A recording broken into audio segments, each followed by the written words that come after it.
Que Dieu vous garde. Amen. Oui, la lutte continue. Merci. Merci beaucoup. Oui, on a fait les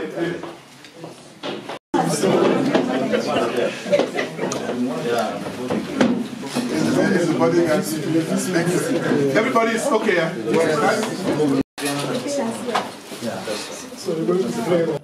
Vous avez lancé un mot fort au Bénin et puis au président Patrice Talon.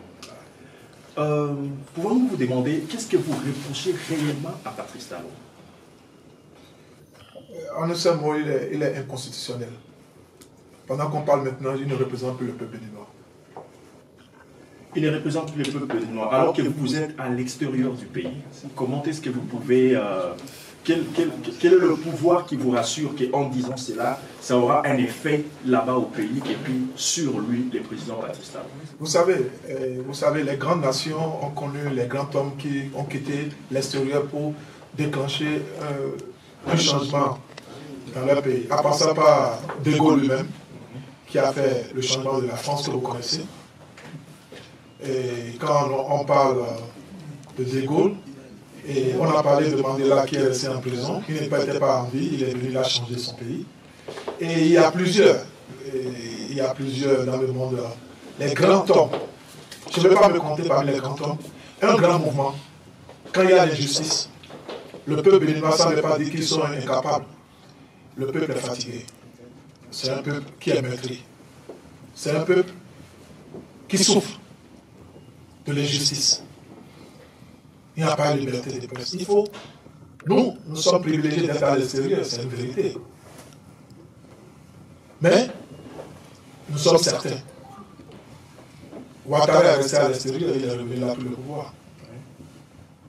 Et je ne vais pas mentionner beaucoup. Les gens parlent beaucoup dans leur pays, on dit qu'est-ce que vous faites de l'extérieur. De l'extérieur, nous, on croit beaucoup en le peuple. C'est un peuple de personnes prospères, honorables, vaillants. Donc, le peuple béninois a une caractéristique où c'est un peuple qui ne parle pas souvent. Quand ça les dépasse, il dit on laisse ça à Dieu. Mais la nouvelle génération nous dit on ne va pas laisser ça à Dieu. Nous allons régler ça. Parce que, vous savez, des gens comme nous nous sommes battus sur le terrain, dans plusieurs pays. C'est comme la vie de David, comme je l'ai souvent dit. Quand on a demandé à David, il est allé voir le roi Saul. Le roi Saul lui a dit, et vous pouvez faire la guerre contre Goliath, et prenez tout ce qu'il y a comme arme ici, allez faire la guerre. Et puis David a dit, non, je n'en ai pas besoin.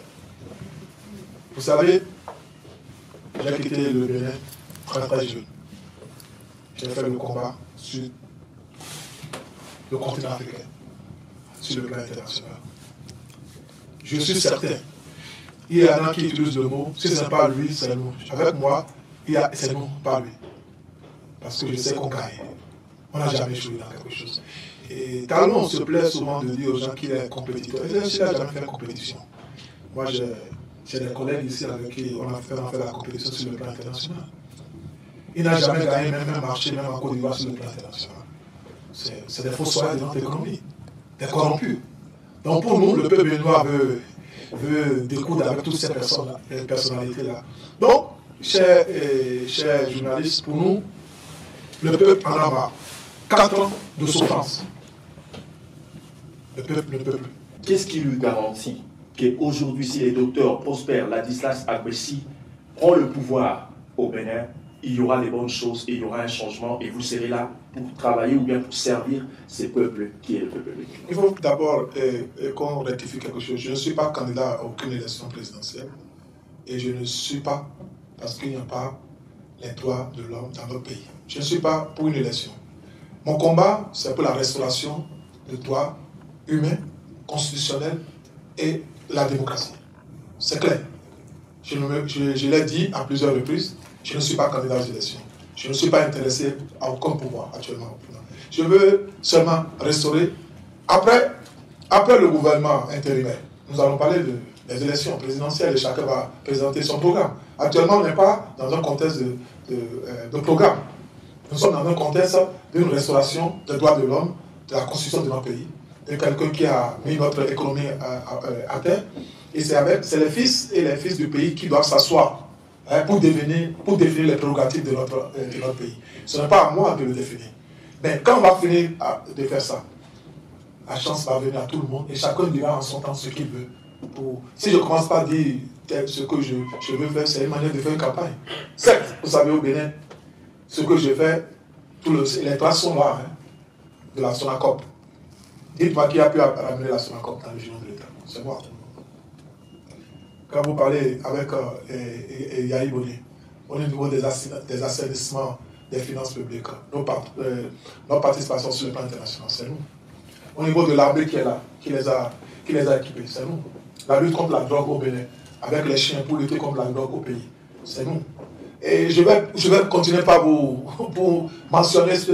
Mais le problème actuellement, notre objectif aujourd'hui n'est pas convaincre les Béninois pour voter pour nous pour être président de la République. Nous ne sommes pas à ce niveau. Nous sommes à un niveau où nous demandons à celui qui est là de partir. C'est simple, c'est plus simple. Pour nous donner le pouvoir au peuple. C'est le peuple qui choisit. Ok, alors tout à l'heure vous avez parlé, vous avez mentionné les jeunes Afrique économie. Pourquoi est-ce que vous reprochez à ces jeunes Afrique? Vous savez, vous n'avez pas assez d'expérience avec les jeunes Afrique que moi. On les connaît et on ne peut plus les voir en Afrique. C'est fini. Il y a des journalistes en Afrique comme vous qui peuvent faire le travail. Il ne faut pas que des jeunes Afrique viennent encore embrouiller les pays africains. On sait la chronologie de ce qui s'est passé au Bénin. Ils ont attaqué le gouvernement. Après, ils sont venus faire une page pour eux. Ils ont plus de l'argent. Aujourd'hui, c'est eux qui annoncent aux Béninois qu'il y a un coup d'État au Bénin. Ça peut se passer chez vous? On n'en a pas besoin. Jeunes Afrique n'ont pas de place en Afrique. On a des jeunes Africains qui sont de grands journalistes. Il y a le vaudou en Côte d'Ivoire. Les Béninois qui ont créé le vaudou. Le journal Le Vaudou. Donc on n'en a pas besoin. Jeune Afrique n'a qu'à rester en France. On n'en a pas besoin. On n'est pas intéressé. Le jeune qui a chanté démissionner, qu'est-ce qui vous plaît dans cette chanson? Tu sais, et quand je vois, ça me fait sourire, ça me fait sourire parce que c'est, tu sais, c'est une chanson, ça me plaît souvent.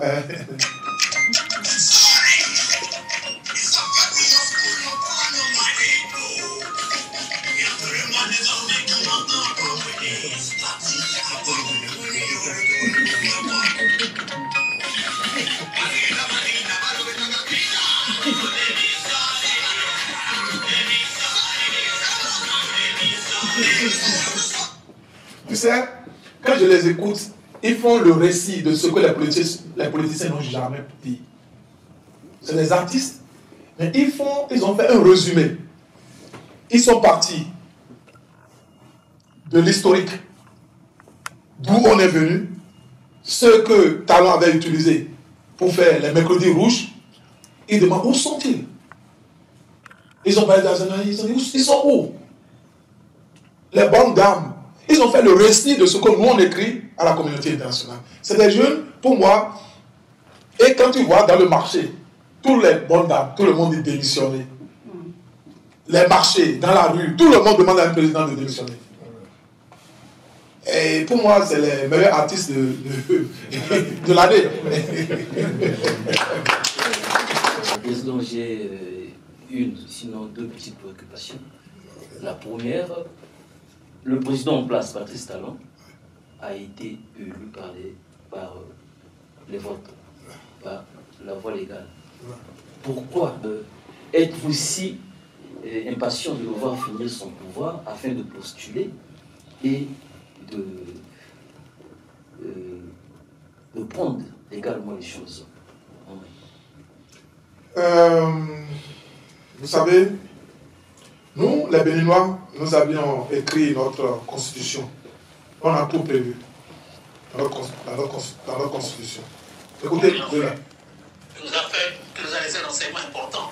Ce pays, avec ses institutions, disait-il, appartient au peuple qui y habite. Lorsqu'il sera las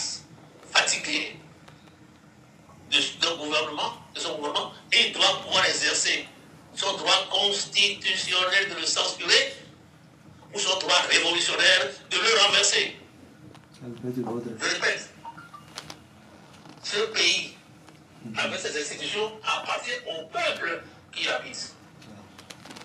Lorsque le gouvernement qui exerce, lorsque cela est là, le gouvernement qui est là, lorsqu'il ne pourra plus supporter des injustices, il doit pouvoir exercer son droit constitutionnel.